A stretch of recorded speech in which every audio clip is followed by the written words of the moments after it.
Okay. Okay, so what I'm saying here is like this. If you come to a person that had the money before the Holocaust and you tell him for $5 you can save each Jew from death, meaning 6 million multiplied by 5, $30 million, no Holocaust. Every person who had the ability to give the money most likely will give the money, or at least a part of it. In Judaism, there's a very important concept. It says in the Gemara, Gadol המחטיאו יותר מן ההורגו, meaning someone who murdered the soul of a Jew is 1,000,000,000 times worse than someone that murdered the body. And if to murder the body it's a horrible sin, multiply it by so much if a person destroyed the soul of a Jew. So the same concept is to save a soul. Once you save a soul, it's like your son. Every mitzvah he keeps, everything he ever do good in his life, goes to your account and to his account. Whatever he gets, you get better. God, the Gemara says clearly, Gadol me'aseh yoter min ha'oseh. Someone who makes other do good things, his reward is even greater than them. So therefore, in this kiruv business, it could be a wonderful partnership. I do the job, I do it for 21 years. Baruch Hashem, I have a huge success, a huge rate of success, can be proven. I have right here in my computer more than 15,000 emails of Baalei Tshuva. This is what I was able to keep. Add on top of a text, and add on top of it old emails which we did not keep.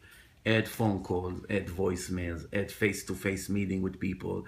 Add so many people who never bothered to report that they became religious from this. We're talking over 100,000 Baalei Tshuva already. And this is only the beginning, but it could be a lot more. It can get to basically every Jew, just with some more money. The concept is very simple. It takes about 5 CDs, which has 30 hours of lectures on each one. Plus we have beautiful DVDs and films, in a very high-class films that we make. We hand the Jew 5 CDs, which cost me $5 to make. And it's a game of number. If I give to 100 Jews 5 CDs each, we're talking about $500 cost. From the 100 Jews that received it, some of them make partial tshuva, some of it make full tshuva, some of it even goes to yeshiva and becomes something. I have a few rabbis already, Rashi Yeshivot, that I made Baalei Tshuva 17 or 18, 19 years ago. They already have their own yeshivot. They write books. Some of them are big Kabbalists in Israel. I picked them up from the street 20 years ago. So it's a chain reaction. And we know how it works. Every Rosh Hashanah, Kadosh Baruch Hu opened the file of the living Jews and the dead ones. And he judged what they left in the world. What's their legacy? How much they supported. All the good things that happened thanks to their money in the world is automatically elevate their neshama in the next world. Could not be a better investment. All other tzedakah in Judaism, you earn as long as you give. The minute you stop, you have what you made already, and that's it. This is the only concept here that you invest for a while, and then when you quit, it continues to generate for you billions and trillions of mitzvot every year. Even if you're dead already, you're in the next world.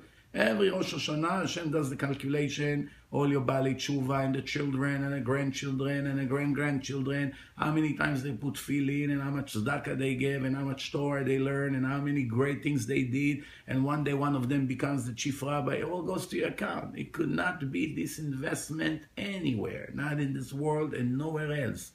So I hope that a person that has the ability will be clever enough to understand the opportunity here. This is not just words.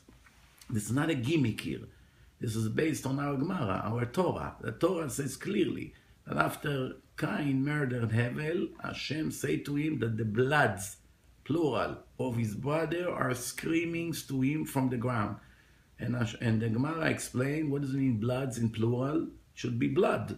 The answer, all the children and grandchildren and everyone who did not come to the world from Hevel, as results of the murder of Cain, they're all screaming to Hashem for losing the chance. So this is in a negative way. In a positive way, the Gemara say, it's needless to say that it's greater.